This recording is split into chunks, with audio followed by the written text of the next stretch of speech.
ভাইয়েরা আমার, এই জুলাই যদি এটাকে বিপ্লবে পরিণত করতে না পারি, চূড়ান্ত যোগ্যতা অর্জন করে যদি এটাকে চূড়ান্ত পিকে যেতে না পারি, সামনে বাংলাদেশে আমাদের জন্য ভয়াবহ সে আর একটা সিপাহী বিপ্লবের করুণ গতি অপেক্ষা করছে।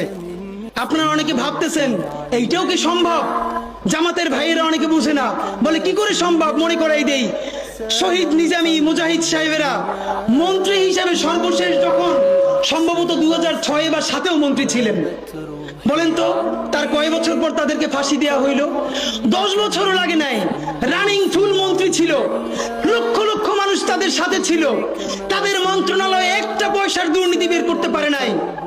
10 বছরের মধ্যে মন্ত্রিত্বের পর তাদেরকে ফাঁসি দেওয়া শুধু হয় নাই, তাদের সন্তানরা তাদের জানাজাটা পর্যন্ত পড়তে পারে নাই।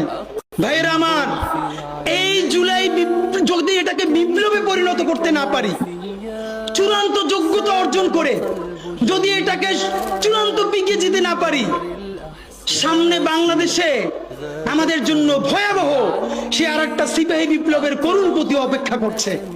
আপনারা অনেকে ভাবতেছেন এইটাও কি সম্ভব? জামাতের ভাইয়েরা অনেকে বুঝে না, বলে কি করে সম্ভব? মনে করাই দেই, শহীদ নিজামী মুজাহিদ সাহেবেরা মন্ত্রী হিসাবে সর্বশেষ যখন সম্ভবত 2006 বা 2007 মন্ত্রী ছিলেন, বলেন তো তার কয় বছর পর তাদেরকে ফাঁসি দেওয়া হইল? 10 বছরও লাগে নাই। রানিং ফুল মন্ত্রী ছিল, লক্ষ লক্ষ মানুষ তাদের সাথে ছিল, তাদের মন্ত্রণালয়ে একটা পয়সার দুর্নীতি বের করতে পারে নাই। 10 বছরের মধ্যে মন্ত্রিত্বের পর তাদেরকে ফাঁসি দেওয়া শুধু হয় নাই, তাদের সন্তানরা তাদের জানাজাটা পর্যন্ত পড়তে পারে নাই।